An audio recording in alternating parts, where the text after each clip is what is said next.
Nous avons donc Aminata Diaw Cissé, administrateur de programme au Codestria. Bonsoir, Madame Cissé. Monsieur Dair. Alors, je vais être un peu provocateur, sans dépasser les bornes.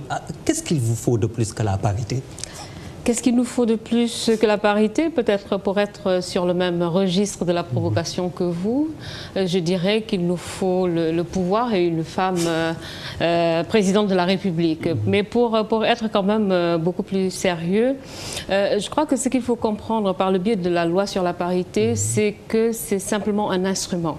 Un instrument qui permet aux femmes de se retrouver dans les instances de décision et surtout dans l'espace électif pour pouvoir poser les questions qui intéressent les droits des femmes, pour pouvoir restituer les problèmes que vivent les femmes sur le terrain, dans la société. Et je crois que c'est un élément extrêmement important. Maintenant, cela ne veut pas dire que les femmes, par exemple, ne vont être à l'Assemblée nationale que pour défendre les questions des femmes. Elles vont défendre les questions qui regardent la société, étant entendu que les problèmes que vivent les femmes sont des problèmes qui sont éminemment sociaux. Voilà, on a également entendu parler de problèmes juridiques pour la plupart de ces associations, ces organisations. Qu'est-ce qu'il faut faire pour que cela change? Ce qu'il faut faire, je crois que les deux études ont montré ces éléments-là. Je crois qu'en matière d'arsenal juridique, d'instruments juridiques, on ne peut pas dire qu'un pays comme le Sénégal est en reste. Je crois que nous avons ratifié un certain nombre de conventions internationales qui protègent les droits de la femme, les garantissent. Et nous avons aussi notre législation interne, notre législation interne qui protège la femme. Le problème, c'est qu'on est souvent confronté au manque d'application de ces lois-là. Et ça, c'est bien dommage. Et je crois que le principal défi pour les femmes, c'est justement de faire de telle sorte que les lois qui existent soient réellement mises en œuvre pour protéger les femmes et les filles. C'est dommage, le temps nous est compté, mais un débat qui a cours dans votre milieu, la politisation ou la repolitisation des organisations et associations féminines. Qu'est-ce qu'il faut faire dans ce sens-là également?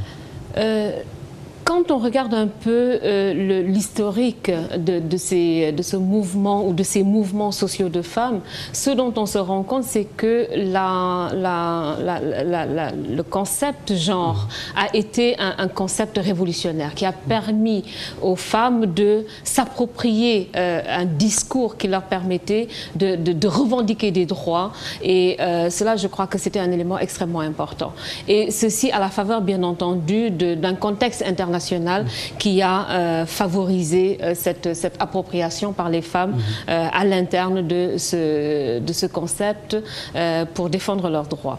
Mais on s'est aussi rendu compte que progressivement, il y a eu une espèce de dépolitisation du discours relatif aux droits des femmes.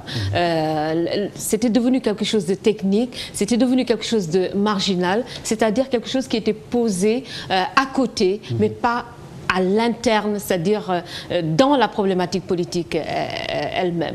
Et je crois qu'aujourd'hui, puisqu'on a, et ça l'étude l'a montré, on parle d'essoufflement du mouvement social des femmes. Je crois que une des perspectives, c'est aussi qu'il y ait une repolitisation de ce discours des femmes par rapport à leurs propres droits et par rapport aux problèmes qu'elles vivent. Il ne s'agit pas de s'enfermer dans un ghetto, mais de revenir dans le champ politique. Et là aussi, je veux préciser, pour qu'il n'y ait pas d'équivoque, qu'il n'y ait pas d'amalgame, quand on parle de repolitisation, ça ne veut pas dire on veut que toutes les femmes aillent dans les partis politiques. Je crois aussi qu'une chose qui est apparue, au moins au Sénégal ces dernières années, c'est que les politiques n'avaient plus le monopole sur la chose politique. Et c'est tant mieux.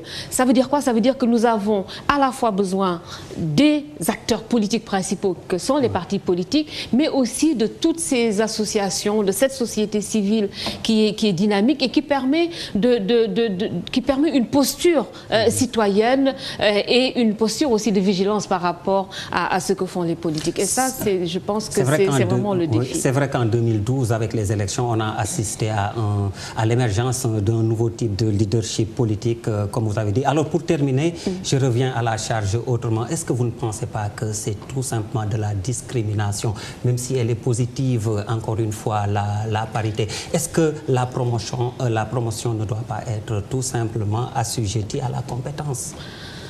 Oui, je crois qu'il ne faut pas qu'on biaise le combat des femmes. Il ne s'agit pas pour nous de réclamer l'absence de compétences. On ne veut pas de promotion sans compétences. Au contraire, je crois que ce que les femmes font, c'est essayer vraiment d'acquérir des compétences, soit par le biais de l'école, soit par le biais des associations avec des renforcements de capacités, etc., etc. Donc, il y a vraiment une quête de compétences. Mais il est aussi évident que s'il y a des inégalités dans la société, s'il y a une certaine discrimination dans la société, il faut aussi prendre en charge cette discrimination-là. Et ça, je crois que ce qu'on a vu, c'est que des politiques qui étaient neutres sur le plan du genre, comme on dit gender blind, ces politiques-là ne pouvaient pas réellement prendre en compte et les besoins des hommes et les besoins des femmes. Donc, il y a nécessité de prendre à la fois les besoins des hommes et des femmes. Et c'est pourquoi il ne faut pas se dire que quand les femmes parlent de parité, elles cherchent à bouter les hommes dehors, excusez-moi de l'expression, mais c'est simplement, et je crois que Mariama l'a dit dans l'élément, nous avons besoin des hommes et des femmes. Si on veut construire le développement dans ce pays, on ne peut pas se passer de la force, de la créativité, de l'imagination de 52% de cette population que représente la gente féminine. Voilà, merci professeur Aminata Diaw Cissé. C'est avec plaisir que nous vous avons reçu sur ce plateau. C'est également avec plaisir que nous vous avons servi. Merci de nous avoir reçus chez vous.